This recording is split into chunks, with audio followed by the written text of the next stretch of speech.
حضرت علامہ شیخ محمد البانی رحمتہ اللہ علیہ بیان کرتے ہیں کہ میں مکہ معظمہ میں مجاور تھا۔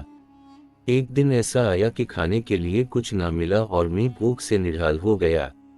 اسی حالت میں باہر نکلا تو راستے میں ایک تھیلی پڑی دیکھی۔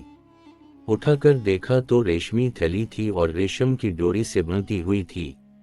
جب میں نے اسے قیام گاہ پر لا کر کھولا تو دیکھا اس میں نہایت قیمتی موتیوں کا ایک خار موجود ہے۔ بازار نکلا تو دیکھا ایک شخص رومال ہاتھ میں لیے پکار رہا ہے کہ میری تھیلی جس میں موتیوں کا ہار تھا گم ہو گئی ہے۔ جو صاحب اس کا پتہ دے گا ان کو شکریہ کے طور پر 500 دینار انعام دوں گا جو اس رومال میں بندھے ہیں۔ پھر آپ فرماتے ہیں میں اس شخص کو اپنے گھر لے آیا اور تھیلی نکال کر اس کے حوالے کی۔ وہ شخص بڑا ممنون ہوا اور حسب وعدہ 500 دینار پیش کیے، لیکن میں نے اسے معذرت کی اور کہا کہ میں نے یہ کام رضائے الہی کی خاطر کیا ہے، اجرت لے کر میں اپنا اجر ضائع نہیں کرنا چاہتا۔ تاہم اس شخص نے ان کو قبول کرنے پر بہت زور دیا، لیکن میں برابر انکار کرتا رہا، یہاں تک کہ وہ تنگ آ کر چلا گیا۔ اس واقعے کے کچھ عرصے بعد میں نے مکہ معظمہ سے رخت سفر باندھا اور ایک سمندری جہاز پر سوار ہو گیا۔ بدقسمتی سے راستے میں طوفان آ گیا اور جہاز ایک چٹان سے ٹکرا کر پاش ہو گیا۔ میرے سوا سب مسافر ڈوب گئے۔ میرے بچنے کی یہ صورت ہوئی کہ تختہ میرے ہاتھ آ گیا اور میں اس پر بیٹھ گیا۔ بہتا بہتا ایک جزیرے کے ساحل تک پہنچ گیا۔ حسن اتفاق یہ ہوا کہ اس جزیرے کے باشندے مسلمان تھے۔ میں وہاں کی مسجد میں ٹھہر گیا۔ لوگوں نے مجھ سے حال دریافت کیا تو میں نے ان کو سارا واقعہ بیان کر دیا۔ لوگ یہ سن کر بہت متاثر ہوئے اور میرے ساتھ نہایت اچھا سلوک کیا۔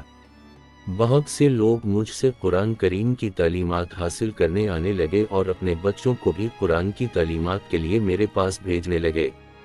تھوڑی ہی مدت میں یہ لوگ مجھ سے بے حد مانوس ہو گئے اور مجھے اپنا مرشد سمجھنے لگے۔ اس کے علاوہ وہ مجھے کافی مالی امداد بھی دیتے تھے اور دوسری کے قسم کی خدمات کرنے سے بھی گریز نہ کرتے تھے۔ ایک دن انہوں نے آپس میں کچھ مشورہ کیا اور پھر میرے پاس آ کر کہا ہماری رائے یہ ہے کہ آپ شادی کر لیں اور یہاں مستقل اقامت اختیار کر لیں۔ میں نے کہا جیسے آپ لوگوں کی خوشی۔ چنانچہ انہوں نے بتایا کہ ہمارے یہاں ایک مالدار یتیم لڑکی ہے، ہمارے خیال میں اس کے لیے آپ سے بہتر شوہر ملنا مشکل ہے، اگر آپ رضا مند ہو تو اس سے آپ کا نکاح کر دیں۔ میں نے رضا مندی کا اظہار کیا اور میرا اس لڑکی سے نکاح ہو گیا۔ جب میں نے خلوت میں اپنی بیوی کو دیکھا تو یہ دیکھ کر حیران رہ گیا کہ وہی تھیلی والا ہار اس کے گلے میں پڑا ہے۔ دریافت کرنے پر معلوم ہوا کہ یہ لڑکی اسی حاجی کی بیٹی تھی جسے میں نے محض اللہ کے لیے ہار واپس کر دیا تھا۔ لوگوں نے مجھے بتایا کہ جب اس لڑکی کا باپ حج سے یہاں واپس آیا تھا تو اپنے قیمتی ہار کے گم ہونے اور پھر اس کے مل جانے کا واقعہ اکثر بیان کیا کرتا تھا۔ کہا کرتا تھا کہ جس شخص نے مجھے یہ ہار واپس دیا ہے ایسا بے نفس آدمی میں نے دنیا میں نہیں دیکھا۔ پھر وہ یہ دعا کیا کرتا تھا کہ کاش اس کی مجھ سے یہاں ملاقات ہوتی تو میں اپنی لڑکی کا نکاح اس سے کرتا۔ پھر آپ فرماتے ہیں کہ اللہ تعالیٰ نے اس مرحوم حاجی کی دعا کو شرف قبولیت بخشا اور لڑکی کا میرے ساتھ نکاح ہو گیا اور اللہ پاک نے اس بیوی سے مجھے اولاد بھی نوازی۔ اس واقعہ سے ہمیں یہ سبق ملتا ہے کہ سچ ہے نیکی کا بدلہ ہمیشہ اچھائی سے ہی ملتا ہے اور برائی کا بدلہ ہمیشہ برائی سے ہی ملتا ہے۔